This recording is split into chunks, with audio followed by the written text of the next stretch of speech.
Fallout Equestria, Viva Las Pegasus, by Serban. Act 3, Noon. Chapter 9, Green River. Good afternoon, every pony. This is Mr. New Pegasus, wishing that you've had enjoyed your meal while listening to this very station, New Pegasus Radio. This last piece of musical magnificence was discovered in the abandoned stables some years ago by a scavenger. The poor fellow had been fighting for his life against a pack of night stalkers when he came across a bunch of old records. In his place, I would have understood had he left them, but he didn't. He picked them up and sold them to a trader who brought them over to the station. Without knowing it, we had found one of Octavia's best concerts, which is what we'll be playing for the next hour.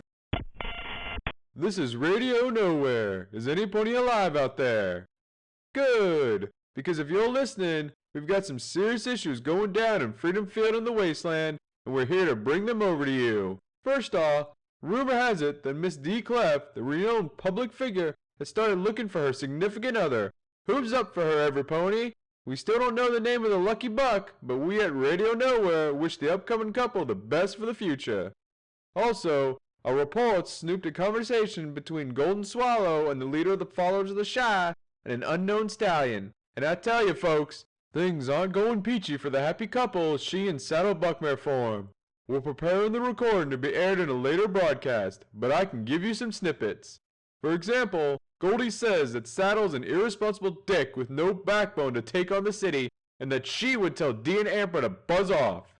If you think this is heavy, wait until you hear the whole recording. Remember, this is Radio Nowhere, bringing you the latest news in Freedom Field directly to your radios. Stay tuned for more gossip. Those damn pirates, they keep ruining my news bulletins. Oh, wait, are we back in? Sorry for the inconvenience. Let me assure you that the New Pegasus Radio is working day and night to find out where the interference comes from and put an end to it. In the meantime, let me present my sincerest apologies for this problem, and let me remind you that New Pegasus Radio does not share the opinions expressed by this pirate radio. Moving on to the Ferrata murder case. Yesterday, Chief Investigator Brass Badge ordered the imprisonment of 3 employees of the Klops Resort under the charges of assault and criminal conspiracy. The decision has been cheered by the Public Relations Department of the Platinum Horseshoe, whereas the spokespony for the Ferrata family considers this an outrage. Let's just keep in mind the poor fellow that was attacked is still under intensive care in the New Pegasus General Hospital. His life's still on the line. That's all for the news now, every pony. Now, let's return to some lovely music, shall we?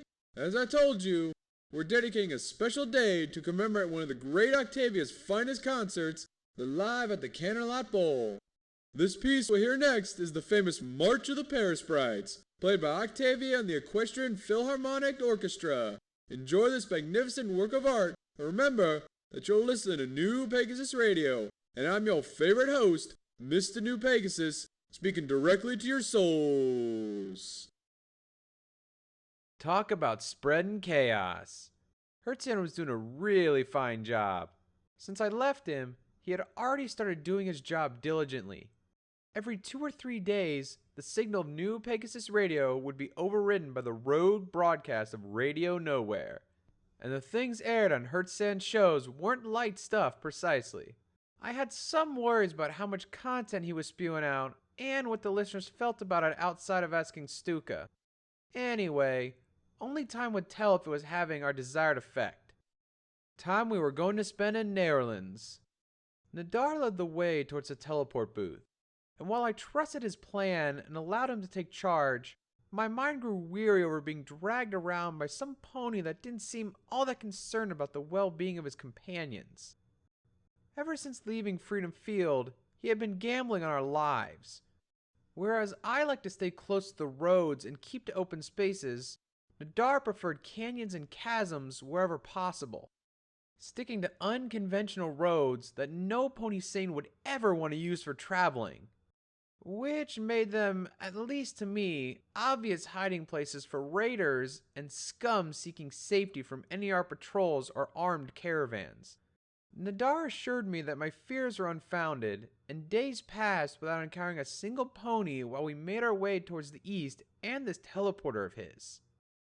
In my desire to be useful while camping, I took up the tasks of heating dinner from cans of the relatively safe but tasteless pre-war food, as Nadar did not harbor any desire to hunt and trying out, nor did he make any moves towards hunting any local wildlife. Instead, him and Rose started chatting about the swamp ahead of us and the sort of environment we were going to face.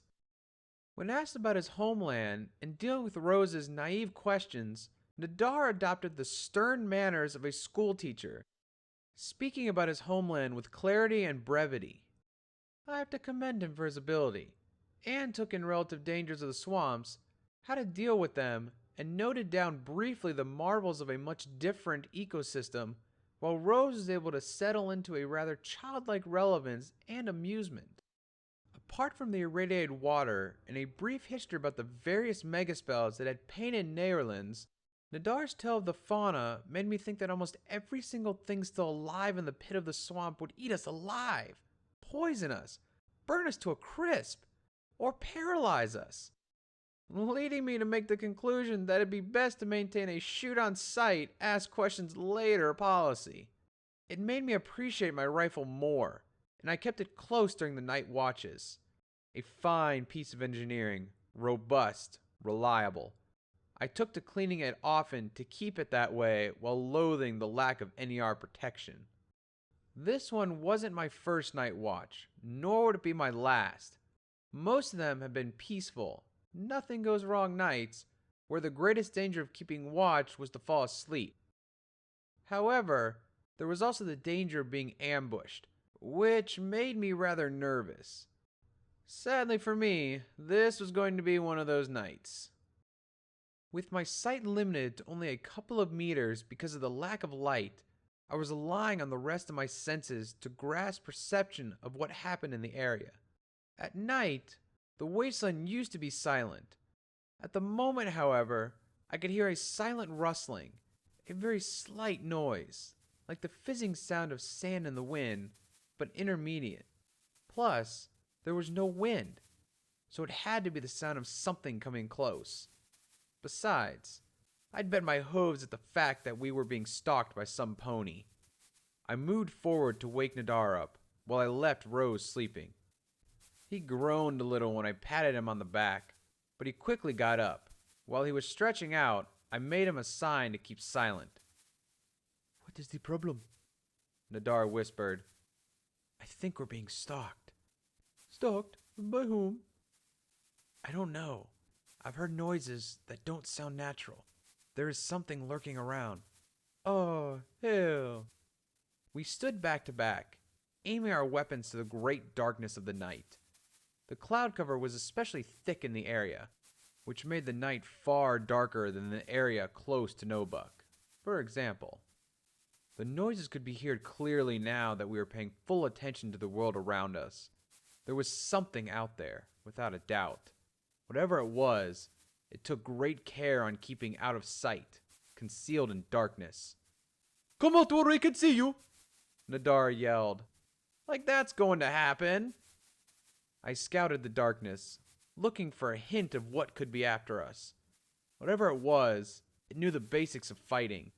It had us pinned down close to the bonfire, turning in circles, while it was playing with our psyche. What was this thing that stalked us? Was it a beast? A pony? Or something more edric and unknown? After all, the wasteland liked to surprise its inhabitants every once in a while with a new and innovation abomination. And what did it want from us? "Oh, shit, this is taking forever," Nadar groaned. "I know. Any ideas?" "You're the bright guy. I'm the muscle. You do the thinking." "Why, thanks for the trust, Nadar." I clenched my teeth and looked forward, to the rim of the light on the floor. There were hoofstep marks close to the limit between the light and darkness, so what was following us had to be a pony, or a zebra. Also, it was moving dangerously close to our visibility area, so it was only a matter of time that our stalker made a mistake. I breathed deep, and looked at the floor, waiting for a hoof to appear in the dim light of the fire. The seconds seemed to last minutes. The minutes seemed to last hours. I tried to empty my mind of any thoughts as I turned in circles, looking for the key hoof. Our stalker was still there, running around, but why hadn't he attacked yet? Why hadn't he fired? Was it because we were armed as well? Farsight! Nadar yelled. He saw a hoof and fired his gun. The flash lit the darkness of the wasteland night, revealing our stalker. It was a pony indeed, clad in inaccurate red and gold armor, very ornate and delicate. His head was covered with a leather helmet with goggles, decorated with spikes resembling a dragon's spine. He was brandishing a makeshift blade and didn't seem to carry any more guns, that being the reason why he hadn't fired or attacked. He was waiting for us to lower our guard. I raised my rifle and aimed as quickly as possible, then I shot. The flash showed the stalker pony falling aside, wounded in one of his legs. He wouldn't die from that wound, but it would hurt him quite a lot. In the meantime, we could try to get some information from him. But first, we need to bring him to our bonfire. We trotted close, and I used my telekinesis to drag him to our camp. Rose had leapt frightened with the shot. She looked around like crazy. Where did you hit him, Farsight? Nadar asked. In the leg, if I'm not mistaken. Why? 'Cause he's dead. That's impossible. Whatever, he's dead. Gone. Kaput. I looked at our stalker, now victim. Indeed, he had no breath, and his eyes looked into the void of death. How on this world could a leg shot become an instant kill? How is this possible? Nadar sniffed the dead stalker's mouth and winced. Shit, cyanide. Poison? Yep, instant death. Whoever this pony was, he didn't want to be caught. I started searching the dead pony for loot or information. The armor was light, mostly made of leather covered with some light metal plates, probably tin or brass. However, it had a lot of time and dedication behind it. Looking at the details and the decoration, it had this antique feel, like the one on the pictures I had seen in the stable books. I just couldn't tell where I'd seen it. There was something more to the armor. A motif was recurrent all along it. There were dragons in each and every corner of the armor, and I found a small tin necklace the shape of a dragon's head. I slid the necklace into my saddlebag. Something told me this wasn't the first of these guys I was going to see. Found it! Nadar yelled. What did you find? A vial. He must have chugged the poison when you shot him. Yeah, he has nothing on him otherwise. Who do you think this buck was? I don't know. Nadar shrugged. I've never seen this kind of armor. It's not the usual pony armor. It has something exotic. Exotic? Like zebras? Fuck you, Farsight. I've never seen this armor. Okay, don't get all fired up. You have never seen the armor, I get it. However, he seems to be some sort of scout. He was equipped to go lightly, no guns, only a blade. That and the vial of poison in case he got captured. A scout? For whom? I don't know. Keep your eyes up for the dragon heads. Otherwise, I'm going to sleep now. Good night. I plummeted onto the floor and closed my eyes. When Adar sat down on the dead scout and started cleaning his revolver, it didn't take me long to fall asleep. Holy Celestia, fuck! I exclaimed. This is amazing! Rose said, her jaw almost hitting the floor. My words exactly. Nadar smiled broadly at my reaction.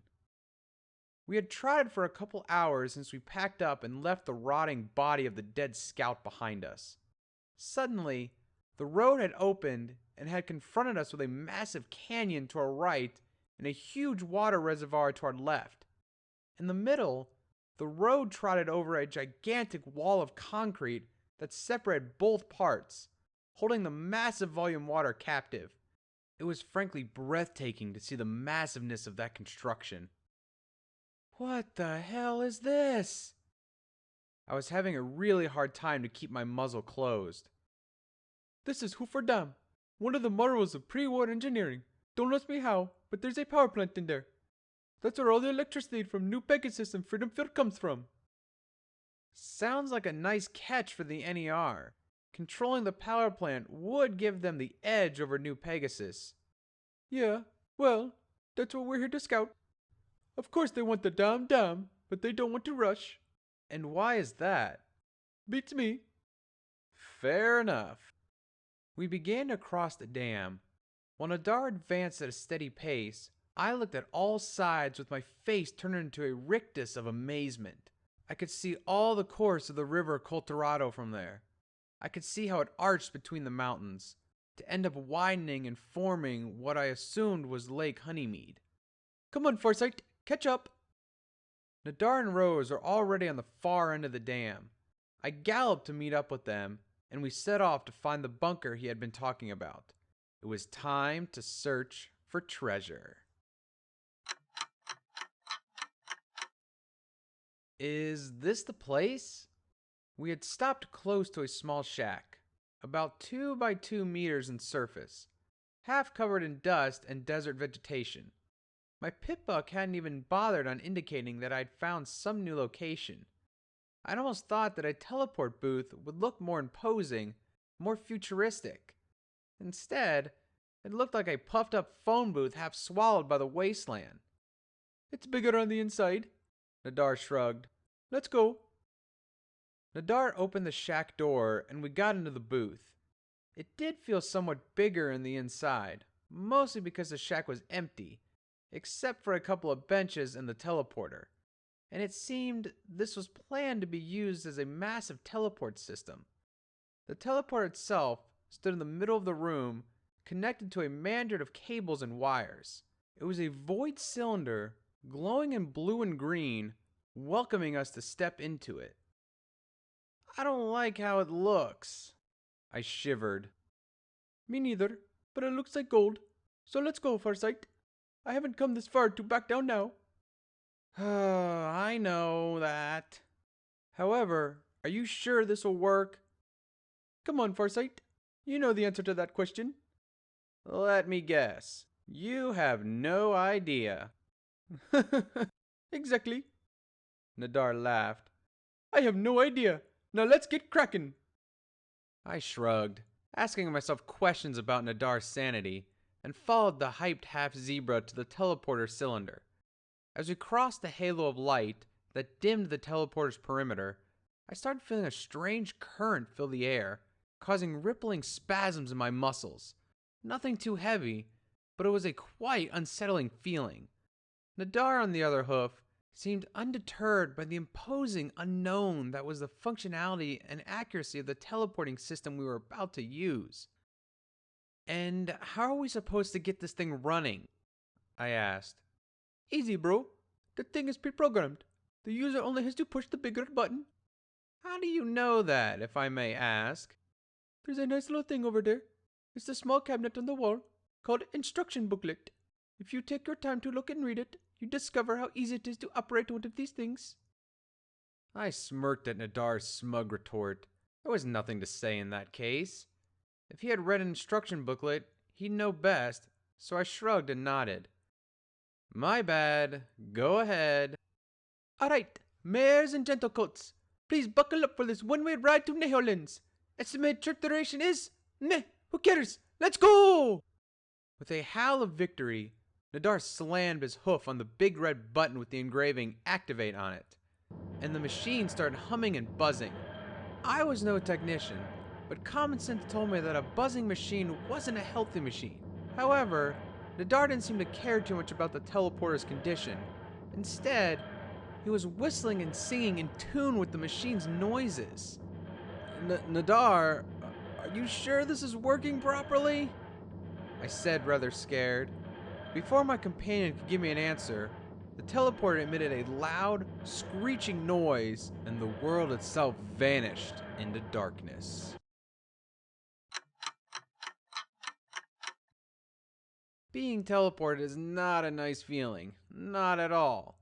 When all our atoms got hurled across the world at an unfathomable speed, my senses simply got nullified. All I saw was a dark tunnel of Edric shapes and impossible colors, twisting and turning in all directions. To give a similar image, I was seeing things similar to those impossible shifting shapes and shiny tunnels you see when you close your eyes after a hard day. Those ones, however, were vivid and massive, and I swear I had the feeling of having my eyes wide open. Also, the only thing I could hear was a loud, low-pitched rumbling that echoed across all infinity. Any other sound, if there was any, got drowned in the reverberating madness of the teleporter's void. My ears, or at least what I thought were my ears, vibrated like crazy, sending ripples of pain through. That was not the worst, though. I had the feeling of having been stuck in a cocktail shaker. I had been hurled across by impossible forces, gravity being first down, then up, then down again. My nervous system was being overrun by forces and signals that didn't add up, as if the laws of physics had been ruled out and the world had been swallowed by a vortex of pure, unmodified chaos. My body, or what I thought had to be my body in this impossible, chaotic space, was screaming for an instant of rest. Literally, I needed to get off, or I'd collapse. My brain was being bombarded by inconstant data and sensations. First pain, then dizziness, then pleasure, then cold, then heat, then stress, then speed, then pain again. If this carried on much longer, my brain would simply snap. I felt like I had been thrown down a massive roller coaster. My brain bouncing against invisible walls, about to be torn apart by forces I didn't get to understand. My nerves couldn't bear any more of this punishment that didn't seem to end, and at some point, I blacked out. In hindsight, I assume it was some sort of emergency shutdown in order to avoid greater pains, but it was something else. I felt the smell before anything else. It was a horrible stench, deep and disgusting, that made my gut churn. It was the smell of stagnant water and decay, the reek of everlasting death and decomposition, the stink of rotting organic material. In a nutshell, it was the smell of a big, massive swamp. It seemed like the teleporter had worked after all. I opened my eyes to find myself in a shack similar to that of the Nevada desert. The teleporter cylinder was there, humming and lighting the small room in a greenish light. I got back up on my hooves and shook my head, trying to deplete all the remaining traces of dizziness left in my brain. Then I took a look around the place, trying to get back into action. There were not many differences from this place to the shack in the other end of the teleporter. The same useless neon lights, the same big teleport cylinder in the middle of the room, the same benches in the corners. If I was to spot a difference, I'd say the place looked a bit dirtier, a bit rustier than the desert booth. There was another key difference though. Nadar and Rose were nowhere to be found. I can't say I panicked, but my heartbeat became rushed and irregular when I found myself alone. I relied on having Nadar by my side when it came to exploring the city, since he was the one that knew about the potential dangers of the Neherlin swamp. Finding myself on my own was a bit of a setback. Besides, I did worry about both him and Rose. After the bumpy teleporter ride, I was afraid he hadn't made it out on the other end. For some reason, I started looking around the place, trying to find evidence that showed that Nadar and Rose had come out of the teleporter void in good shape. There was nothing in the teleporter, nothing on the benches, nothing on the walls that told me they were alive and kicking, and I was starting to get seriously worried. I checked every corner of the room, but there was nothing that spoke about the half-zebra of the filly's presence. Worried sick, I was about to leave the room when I remembered about what Nadar had told us in the other end. There had to be a small cabinet somewhere in the shack, a cabinet that I hadn't found yet. I returned to check the room once again, looking for anything that could resemble a small storage space. After a frantic search through the walls, I had found nothing. Once again, panic started rushing towards my mind. I sat on my flanks and massaged my head with my forehooves, trying to keep calm. I had to think properly if I wanted to succeed, with or without Nadar. I looked up at the teleporter cylinder, and I found myself looking at a small protuberance on the back of the machine. A box-like protuberance. A Celestia damned cabinet! I leapt forward and opened the cabinet harshly. I found what I expected to find. The operation instructions of the teleporter, some old, rusty tools, and some replacement breakers. There was something else, however. A piece of paper seemingly ripped from the booklet. I floated it out of the cabinet and fell slothfully to the floor. Something had been scribbled in it. Farsight, since you had a bit of a hard run, we have decided to leave you here to rest. We're going to scout forward. When you are ready, come and look for us. Neighvada can't be that big anyway. Just keep on out of the water and you'll be good. Catch you later, bro. Nadar and Rose! So, they are alive after all. I sighed and smiled, feeling quite relieved. I was still alone, but the three of us were doing fine, so we could combine our efforts and search for the promised loot. I discarded the small note, cocked my rifle, and checked my armor. Everything was on its place. Now it was time to get out to face our new environment, the Neighvada swamp. I opened the shack gate and came out of it. The smell of decay coming from the surrounding swamp made my gut twist in disgust, but I forced myself to breathe deep in order to get used to the horrible smell. Well, after 10 minutes breathing that musty, stinky mesh air, it wasn't that terrible after all. The natural light was blinding me, as the neon tubes in the teleporter shack weren't working and my eyes had gotten used to the dim glow the teleporter emitted.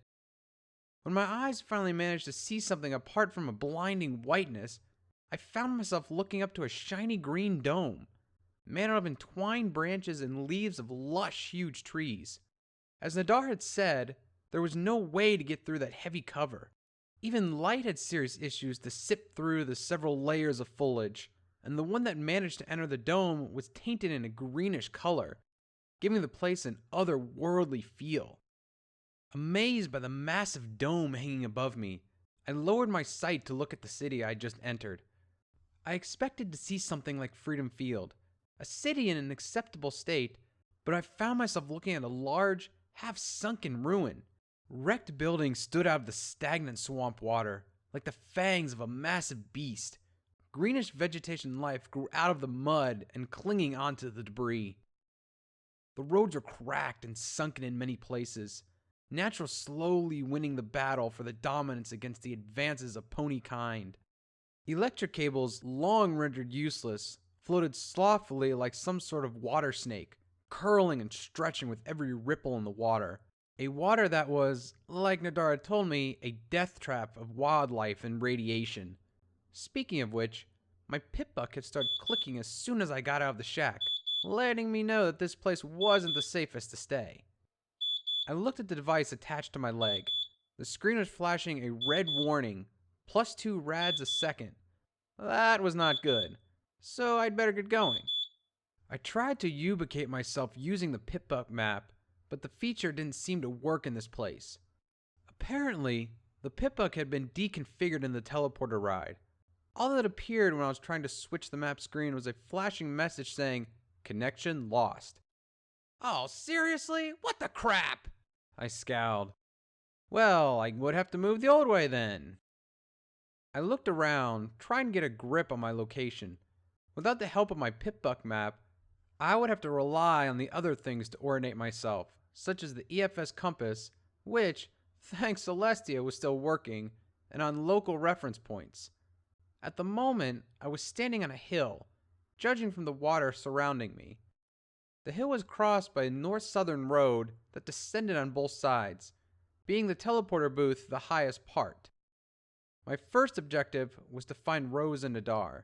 They could be anywhere within this large dome, but my gut told me they hadn't gone too far. If the water was as deadly as Nadar had told me, they would still be trying to find a way off of this island. With a pinch of luck, I'd be able to hook up with them rather quickly. I started descending the road to the south. The slope was gentle but constant, and the smell of stagnant water became more and more intense as I walked forward. Also, as I'd advanced, I began to see the remnants of a massive city that came out of the water. Most of it were ruins of high-rise buildings, crumbling as if they were made out of sand. However, what seemed like the oldest part of town hadn't suffered all that much. Many of the ancient buildings stood strong, even if surrounded by water to their first floor. What I was witnessing had to be the center of Netherlands. Our loot had to be there, but I already saw a major problem to it. The city was sunken in that radiated, nasty, deadly, thick green water that flooded all the dome. We would need a boat or something to avoid getting our legs in the swamp. I kept advancing down the crackled, leaf-covered road as I tried to figure out a way of getting to the flooded city center. I found myself dangerously close to the water, with my pip-buck clicking nervously as it marked a rather worrisome plus 12 rads a second. I swiftly backed away from the radiated fluid, trying to look at the horizon with a safe distance. All the money in the world wasn't worth the deadly radiation poisoning. Suddenly, I heard a loud laugh coming from behind me. A laugh I could identify almost anywhere. The crackling loud laughter of that loudmouthed, irreverent half-zebra. Look at you, Farsight! Afraid of a little water? I turned around and saw Nada and Rose trotting carelessly towards me. I smiled as I saw them doing fine, and I scowled at the half-zebra's comment. I'm not afraid of the water, Nadar. I'm afraid of the radiation. Well, that's something you already knew about. Don't go crying on me now. Fine. You're right. I shouldn't bicker about the radiation. Farsight, Nadar, please calm down, Rose mentioned. I breathed deep to keep my tension at bay, while the nasty marsh air filled my lungs and made me wince. Nadar smiled once again. The smell, right? He said, winking. Yes, it'll take some time until I get used to it. Don't worry. I've been through that already. Even I think the smell of pickerel wasn't so bad. I guess the dome would have something to do with it. Sure thing. By the way, where is Pickerel exactly? More or less like 10 kilometers from here, to the northwest. It's outside the dome and on the mainland. There's no way we're getting there. Right. I pointed the other way, towards the ruins coming out of the water. Any plans on getting there, Nadar? Nadar gazed at the city center and mumbled something. The old buildings that stood strong looked very far away, and the rest of the newer constructions had been almost toppled. I was already thinking on a way of getting there by climbing and jumping through the ruins, but it was very risky. Besides, we needed a way of getting back with our saddlebags full, and I wasn't sure that we'd make the most agile lot. Maybe Nadar would, but I would surely not. We could try using the crumbled buildings to get there, but it would be very risky.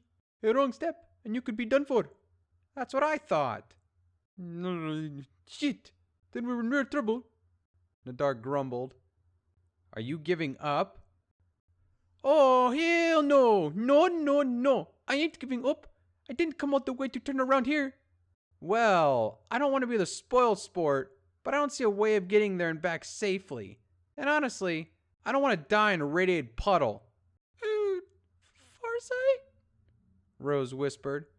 So what? You want to return to your poor, miserable life in the desert? Fine by me, Nadar yelled. Nadar? Rose looked at the half-zebra. Fine by you? Oh, look who's speaking. I don't think your life was any better. I smirked. Farsight, please, Rose said. Well, at least I depended on myself. Nadar chuckled with irony. That's enough! Rose leapt in the air. Nadar and I bounced back, startled. Are you two crazy or what? Is this swamp air rotting your brains? We're here to work together to get this done. Otherwise, we're going to return bare-hoofed, and this is the best-case scenario. All right, Rose. I nodded, feeling a bit ashamed. Nadar grumbled. Now listen to me for once, please. If this place was surrounded by lake water before the war, the ponies that lived here would have to have boats. Boats that should have been affected by the raise of the water level. What about the mega spells? Nadar asked. Those would affect them, right? Meh. Look at the city center buildings. Still standing, even if flooded. I'd say that the zebras didn't hit Nairhans properly. They rather let it be flooded by radiant swamp water. Therefore, I'm pretty sure that we should find a boat somewhere. Now let's get moving, gentle colts. Rose turned around and left us looking at each other rather puzzled. That had to be an enormous display of character and strength by our little Rose. I couldn't help crack a smile when I thought about it. Rose had leadership in her. She could actually be in charge. We should get going, Nadar. No doubt. She's scary when she gets angry, bro. I don't think she's really angry. When she's really angry, her other self comes out. You mean Lavender? Yes. Damn. Then I don't want to see her angry. Let's go. We caught up with Rose after a rather hasty gallop uphill. If my hunch was right, from the looks of things and the lack of buildings around us and around the teleporter shack, the hill we were scouting had to have been a pre-war park. That gave us a vantage point to see the rest of the area, and that was where Rose had figured out already, since she was waiting for us at the top of the small knoll. Took you long enough. We're sorry, Rose. Sorry for what? For not having taken you seriously. Oh, that? Apology accepted. Just do a bit better next time, okay? Sure. Now that's all clear, would you mind taking a look around? I did what Rose had told me to do and turned around slowly, looking at the green horizon. Water and ruins were the common scenery in the Netherlands dome, but when the compass pointed to the north, I saw something that stood out of the environment. A cluster of ruins came out of the water, but unlike the rest, it was connected by a series of catwalks made out of debris and sheet metal. Catwalks that had been crafted by ponies. What came to demonstrate that was that there was actual life inside the dome.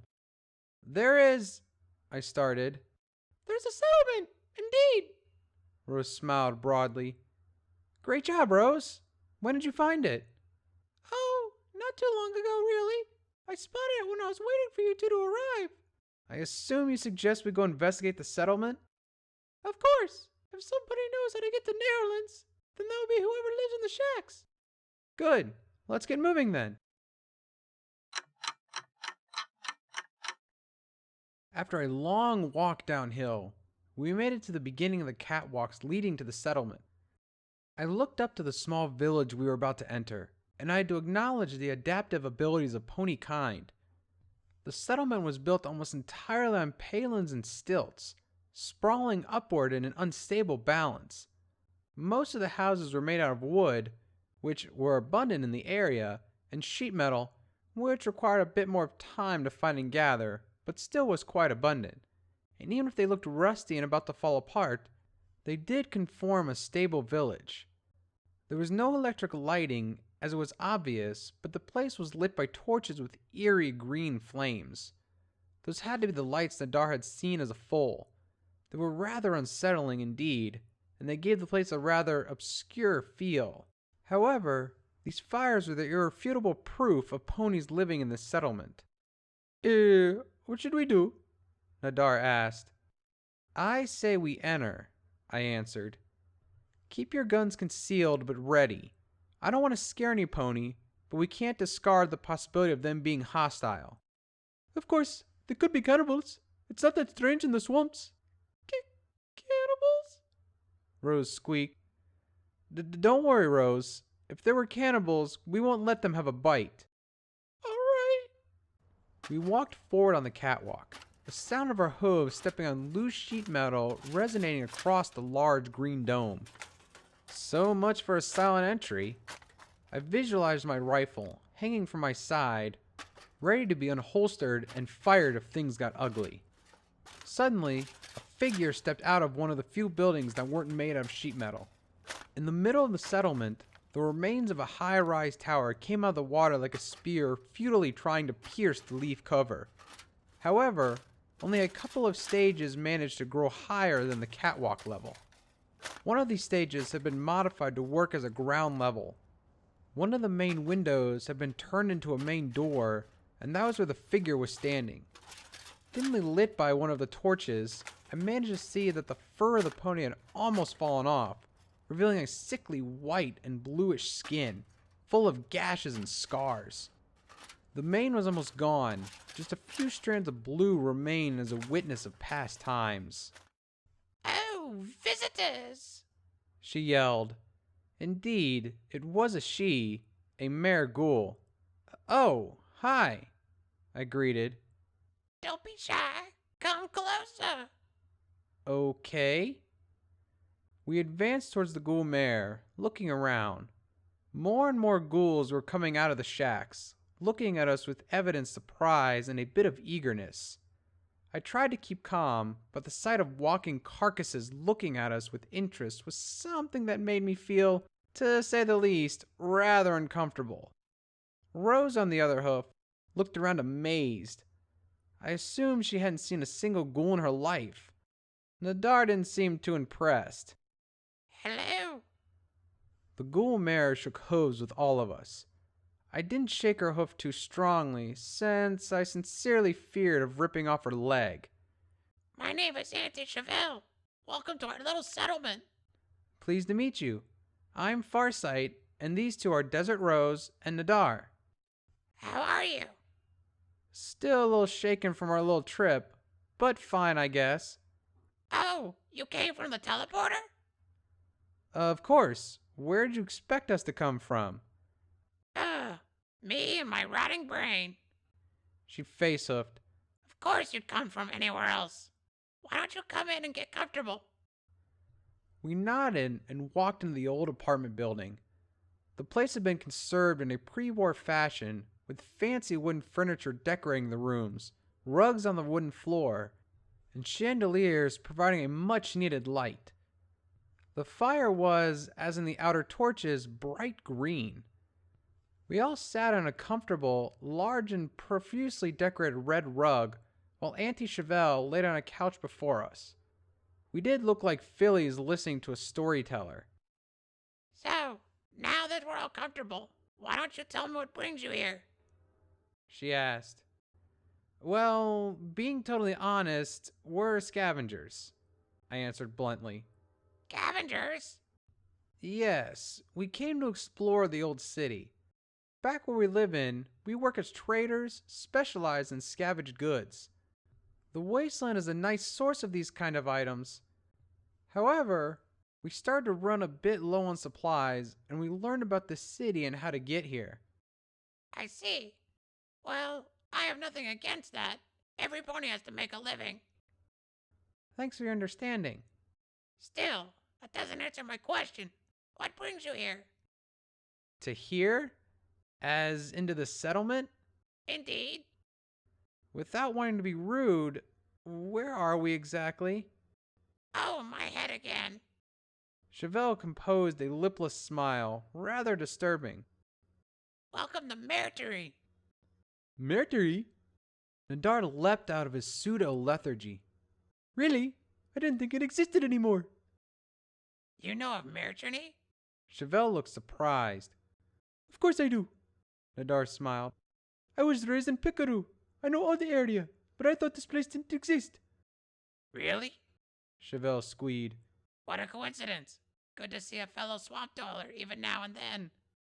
Indeed, it is great news. Sorry to break up the happy meeting, but we came here looking for something. I got up to emphasize. We need to find a way to get to Netherlands. More properly, a boat. "A boat? Of course. I forgot that you smoothcoats can't get into the water." Yes, we can't. Speaking of which, why have you built your town on stilts if water doesn't bother you? Well, to be totally honest with you, water does bother us. We don't suffer from radiation. In fact, it heals us. Also, the local fauna doesn't see us as prey like it sees you. Who would like to eat rotting meat anyway? Yes, no offense meant. None taken. However, the water is cold and thick, which makes it pretty cumbersome for us to move in. So you can imagine it's not the best settling to live in. Fair enough. Now, about the boat. Well, we don't have any, but I guess some of my bucks could try and fetch one for you. There should be boats close to the remains of the Pony Chatra Yacht Club. Thank you very much, Auntie Chevelle. Can we offer you something in return? Like workforce, caps, or something? No, not needed. We are self-sufficient as we are. Still, I appreciate your kind offer. No problem. It's the least we could do. Now, while you wait, why don't you spend the night with us? Of course. It would be our pleasure. Damn, that had to be a terrible lie. I won't lie to you. I don't like ghouls. I find them to be an abomination. Freak of nature. Product of the senselessness of pony kind. I thought about for a long time when I met Mixer back at the Followers Fort, and as charming and friendly as he could be, he still was a rotting carcass. Back in Freedom Field, I saw Mixer as an oddity, as a sideshow freak of the Followers. In Mercury, however, things were fairly different. We were the oddity there. As sincere as Auntie Chevelle's welcome could be, I didn't like finding myself surrounded by living time bombs. Mixer's warning flashed in my mind like one of the new Pegasus neons. At any minute, under the relentless radiation of the swamp, any of the inhabitants of Mercury could go feral. That would mean very bad news to us. However, if we want to get a boat, we would have to accept Chevelle's proposal. Great. Chevelle didn't seem to notice my lie. Samid, would you guide our guests to their rooms, please? Out of the blue, another ghoul had appeared in the room, without any of us noticing. I winced with surprise while Nadar greeted him, since it was a stallion, with a nod. Rose was looking awestruck by the locals. The newcomer was, as I said, a stallion, but unlike Auntie, this one was a zebra ghoul. White and black stripes were clearly visible in the patches of fur that hadn't fallen off. Follow me, please. He turned around and exited the building with us following him closely. Nadar caught up quickly and started talking with the zebra ghoul. It seemed that he had a certain interest of chatting with some pony of his own species, even if it was in a state of partial decomposition. So, your name was Sammy, wasn't it? Indeed. And you are? Nadar, pleasure. Fine. Are you from here? Well, from the same swamp, but on the other side of the dome, Picaru. Pikayon. I visited the town long ago, before the bombs fell. It was a nice place. Comfy. Yeah, comfy. Nadar smiled and looked to the dome. It's been so long since I left. Things don't change much in the swamp. You won't have missed much. I guess. Nadar looked down. I couldn't see him clearly, but I had a feeling he was holding back the tears. Even a tough-as-nails killer gets homesick every now and then. Samit took us to a small group of shacks that stood on the far end of the village. At a first glance, I thought they had been lavatories of some sort, or storage closets at most. They were small and frail, and were almost at water level. These are your shacks. Samid pointed at them without much enthusiasm. They don't look too stable, Rose muttered. They're a bit torn apart. Sorry about that. Samid shrugged. The expression was more of social convention than a real apology. They used to belong to some bucks that ended up going feral. After that, well, we emptied the shacks and left them as they were. Time did the rest. Oh well, if it's for a night. Nadar smiled. I'm going to have a little shut-eye now. The teleporter left me really worn out. Nadar picked the first shack, which was one in the best state, and darted inside. Soon, we could all hear him snoring. Good old Nadar had a great ability to disconnect from the surrounding world when it came to getting some sleep. Now that we're speaking about it, Rose yawned adorably. I need to rest a bit as well. Excuse me. Rose walked into the second shack, looking rather tired. By the time I noticed, I was standing alone on the catwalk, looking at Samid face to face. Aren't you tired as well? He asked. Not that much.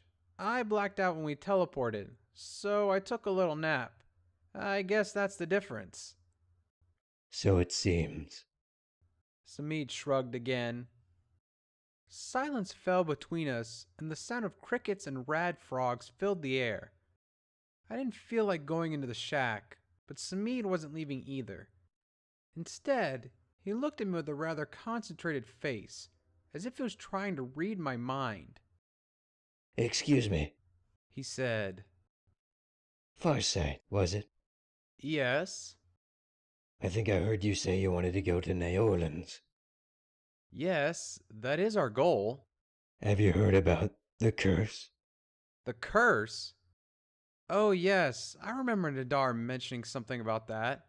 Still, I only know that there is supposed to be a curse, nothing else." Then you know nothing. There is a curse in New Orleans. You should beware of its power. "Interesting. Would you tell me a bit more about it?" It all happened some months before the mega spells fell. New Orleans was getting ready for its yearly celebration, Mardi Gras, when something happened. Something bad, something really bad. "What happened exactly?"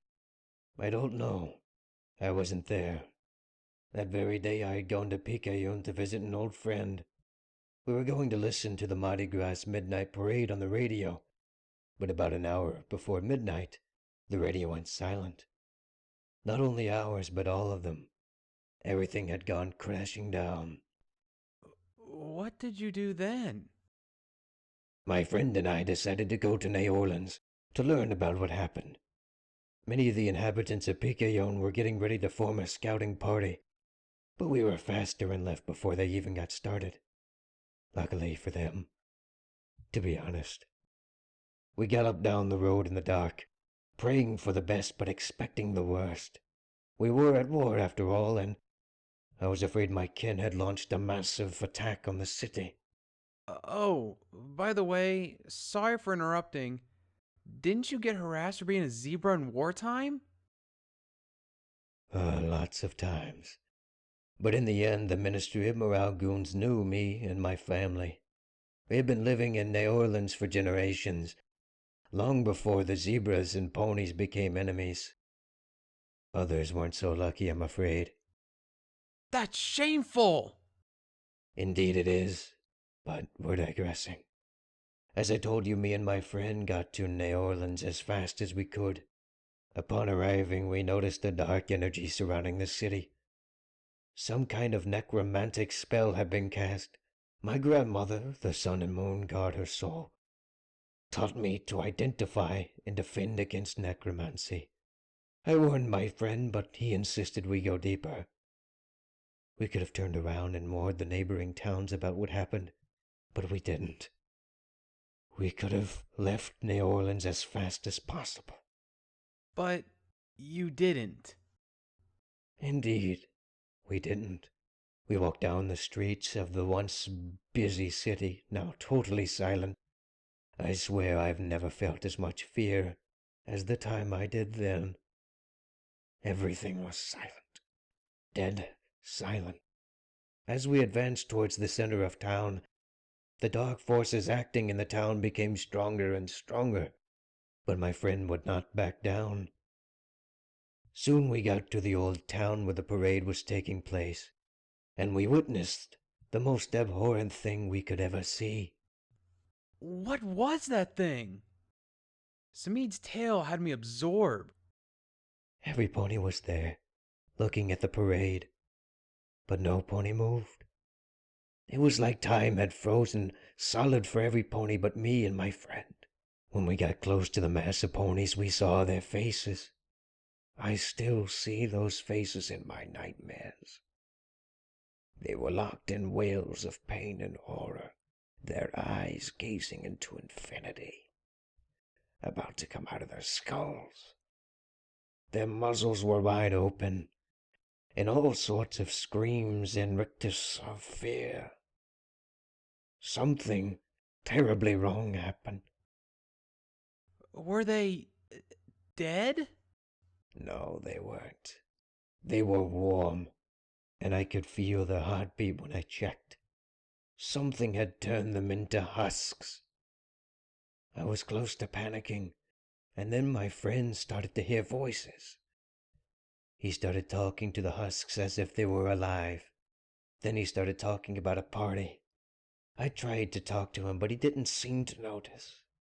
I tried to pull him out of town, but there was no way of making him notice me. Before I could do anything, he galloped down the avenue, and soon I lost him. I looked everywhere around the town for him, and then I heard a scream, a blood-chilling cry, as if his soul was being ripped out of him. By the time I got to him, he had turned into another husk. That is horrible. I felt a chill down my spine. I had already fought dark forces before, and I ended up with a bullet in my knee and a psycho hiding in Rose's body. Indeed, it was horrible. I galloped as quickly as possible and returned to PKO to warn the population. Soon we spread the word about the curse. Then the megaspells fell, and New Orleans was flooded. The husks were destroyed, and the place was forsaken, but the curse remains. I am sorry to hear that. Never mind. I've lived with this burden for more than 200 years, and there are many more to come. Samit sighed and turned around, leaving me sunken in a sea of doubt, worries, and curiosity.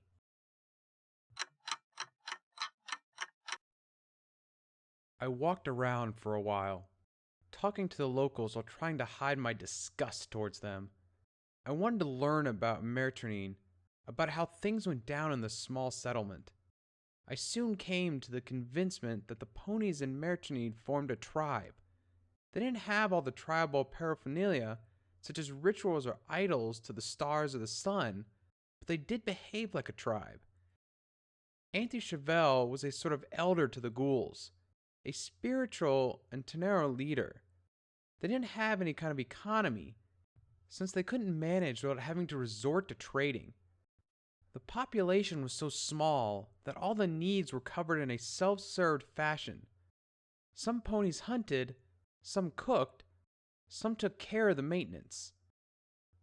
We had a quick meal with Auntie Chevelle at night, before going to sleep. We were offered what seemed to be a rad snake stew that tasted like everything in that swamp, damp and mushy. The chat was the usual between newly-mets, that is, pointless chit-chatter about the weather and the difference between our and their slice of the wasteland. Rose had seemed to grow fond of Auntie Chevelle, as she looked at her with starry eyes. I could understand her, since Auntie resembled the mother or godmother we all missed. I couldn't forget the fact that she was a rotting carcass, though. After our meal, we returned to our quarters to try and get some sleep. Soon after lying in the mattresses that would act as my bed, the thoughts about what Samit had told me started coming out and keeping me awake. Nadar was asleep already, as almost the whole swamp could hear, and I guessed Rose was too. I, on the other hoof, was wide awake. For some hours, I laid on my bed trying to get some rest, but I failed miserably. As I decided to go out for another walk, hoping that the night air would help me get ready for a shutdown. I felt amazed when I opened the shack door. Every pony was acting normally, as if it wasn't the middle of the night. The green torches lit the shacks and the ruined buildings with their eerie light, and the ghouls walked and worked as if it was noon. Close to the entrance catwalk, I saw the promised boat. It was a small vessel, fitted with a small off-board engine that would take 3 of us safely into the city center, and with a pinch of luck, it would bring us back with our loot. Since every pony around was acting normally, I decided to go pay Auntie Chevelle a little visit. After all, if some pony could give me information regarding the place we were about to visit, that was her. Besides, I wanted to know if the boat was ready, since I wanted to leave as soon as possible. Chevelle was sitting on the old couch where she had sat before. It seemed that her only purpose in the tribe was to give advice and sit down. When I came through the door, she shifted her decomposing head and smiled. I had to refrain from shaking. Ah, Farsight, what brings you here? Shouldn't you be sleeping? She asked kindly. I couldn't sleep, so I decided to go out for a walk. But then I saw you all acting normally, which puzzled me quite a lot. So I decided to come to you for some answers. Before you ask anything, it's because of our condition. Beg your pardon? Our cool condition. We don't need to eat, drink, sleep, or breathe. But then why do you hunt and cook? It's just a reminder of our past lives. After all, we all would end up going feral. However, we didn't want to sit down and wait for the things to happen, so we acted as normal ponies. We respect daytime. We hunt, eat, drink, and so on. It may be useless, but it gives us peace. I understand that. Still, you don't like us. Don't worry, it's understandable. But I had been unable to hide my disgust, judging from her remark. I told you, don't worry. I understand that. We're the first ghouls you've seen, aren't we? No, you're not. I came across one before. And knowing him, you still hate us. I had a choice lying before me. I could either act politely and try to come out of the situation by means of political answer, that is, saying a lot of words with little meaning, or I could be totally honest, as harmful as it could be. For some reason, I chose the second option. Indeed I do. You're abominations, living remnants of the mistake our race committed more than 2 centuries ago. Not only that, but your miscalculations. You were supposed to die with the mega spells, and yet you live, rotting and close to destruction. But you endure to live. Your very existence is a mistake. And you don't like mistakes, do you? Of course not! I like it when plans come out right. The air between us seemed to freeze as an uncontrollable, tense silence filled the room. Auntie Chevelle and I stared at each other, trying to read each other's minds, or challenging ourselves to maintain eye contact.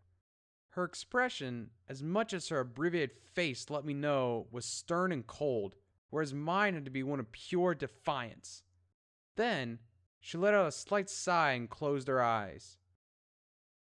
At least you're being honest. Why would I lie to you about saying this? Indeed. Anyway, we will leave soon, and I don't think we'll be coming back again. You will forget us, and you will forget my lack of finesse. Lack of finesse? Chevelle laughed. You're worried about your lack of finesse? Seriously, Farsight, you're a surprising one. You'll have to explain that to me. Chevelle sighed, and her expression became sad and moody. She made herself comfortable on the couch once again, and looking to the floor, started talking. Somehow, I had the feeling that she was sunken deep in her memories.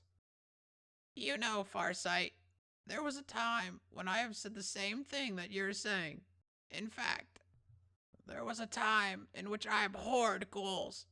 That is, until I became one of them. You can't even imagine what we've all been through. I'm 275 years old, Farsight. I've seen my share of this world, both before and after the war. You've seen Mercury now, a bunch of ruined shacks about to fall into the water. I remember the Mercury from before the war. It wasn't a dirty village, but it was a disgusting suburb. Classy houses, and their yards and their pools, and the park of Harmony Hill, where the teleporter was built. Then, the curse came to happen, and later, the flood. The flood? You mean the mega spells? I mean the flood, Farsight. Things weren't as black and white as you may think. What happened to the city, Auntie? You know about the curse? Samit told me about it. Ah, Samid. Poor fellow. He's forced to bear the burden of the curse for all eternity. What he saw can't be unseen, and he won't find solace of death anytime soon. Does that worry you? Of course it does, Farsight. Imagine our life, our unlife if you prefer. But more than 2 centuries, we haven't had to sleep, eat, drink, or breathe. Not only that, but we've become the virtual immortality.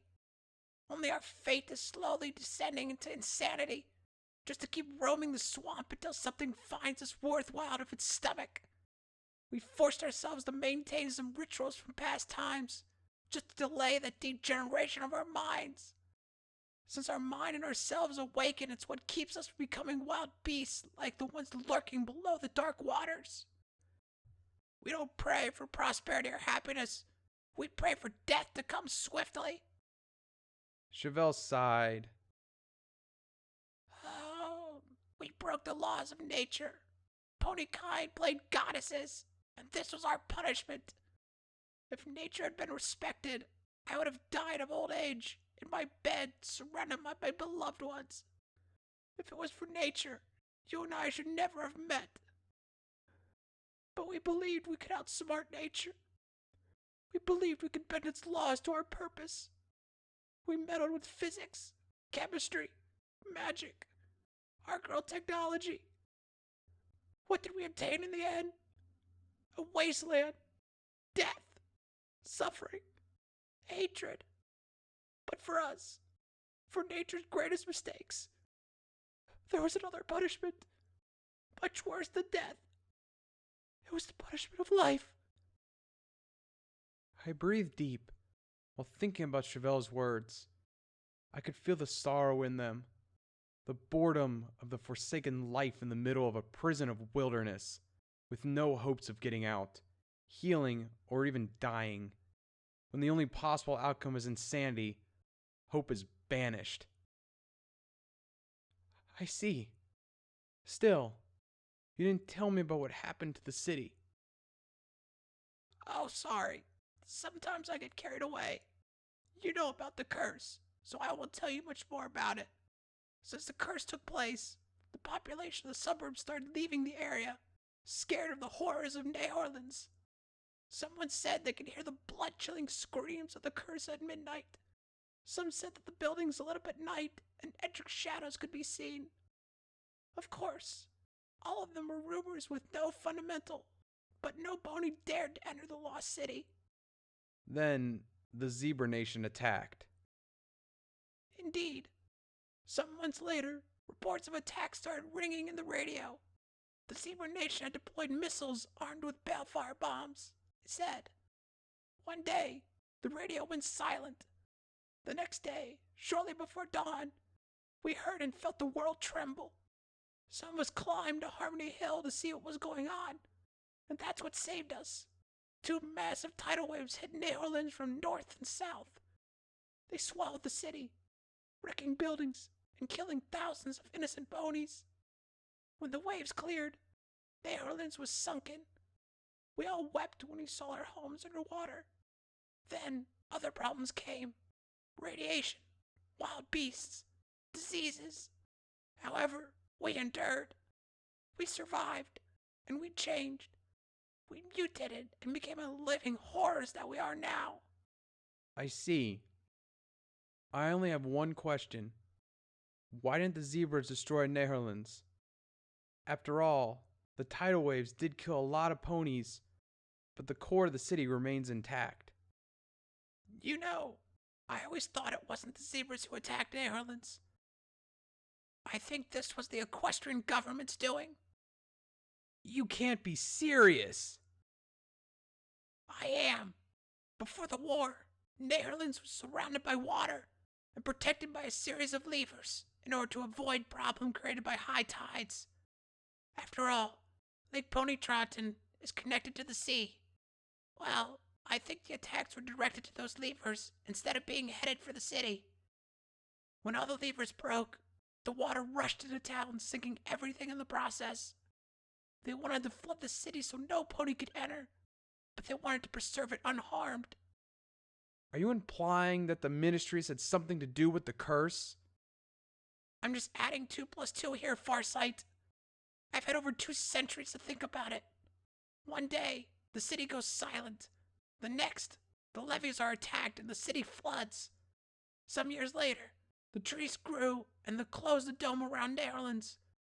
Everything is too tailored, too perfect. I don't think this is a matter of choice. All right, Andy Chevelle. Thanks for sharing all this with me.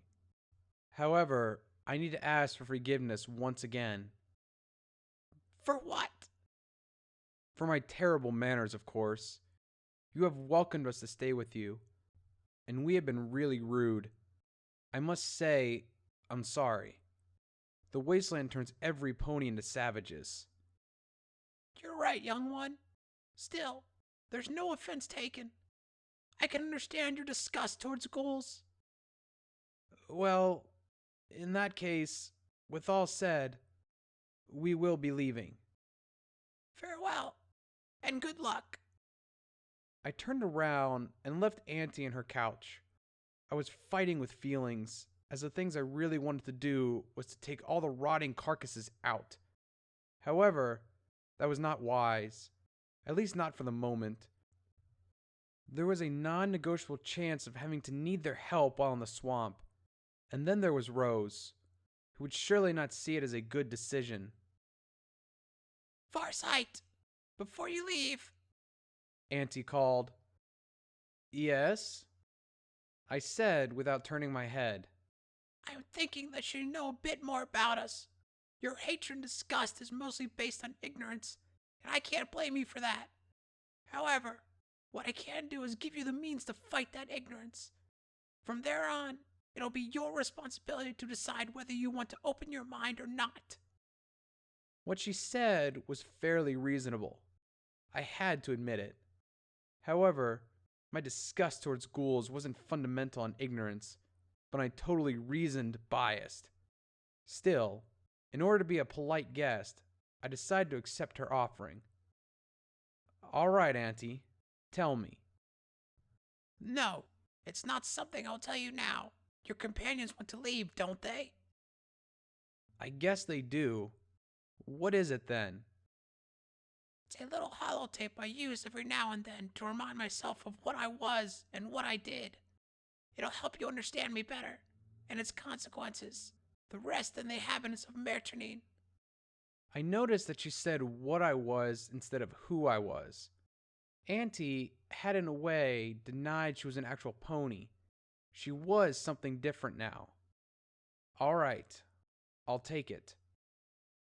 Auntie picked the tape from a pouch leaning by her side and threw it across the room. I lifted it with my magic before it hit the ground. The tape was old, and nickel coating of the case was almost worn out from the many times it had been used. I put it in my saddlebags and looked at Auntie for the last time. Then, goodbye, Auntie. Goodbye, Farsight, and thank you. I left the room without looking at the ghoul. I really wanted to leave fast, or I'd do something irreversible.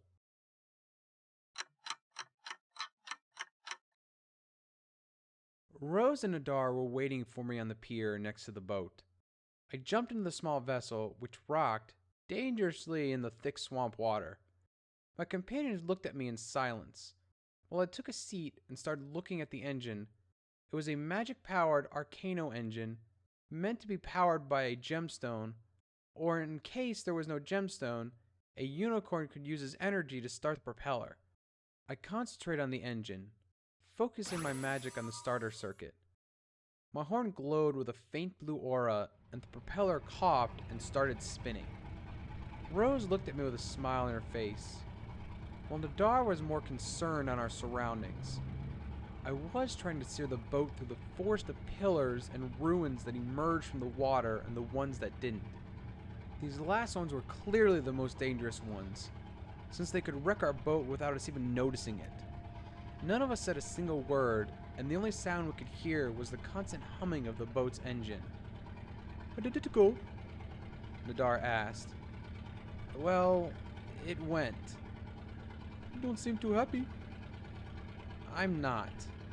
I had to fight the wish to start shooting every pony there." "I guess you would have your reasons, bro," Nadar whispered. "I do, Nadar." I shrugged. I don't like ghouls. I really don't like them. They're living abominations.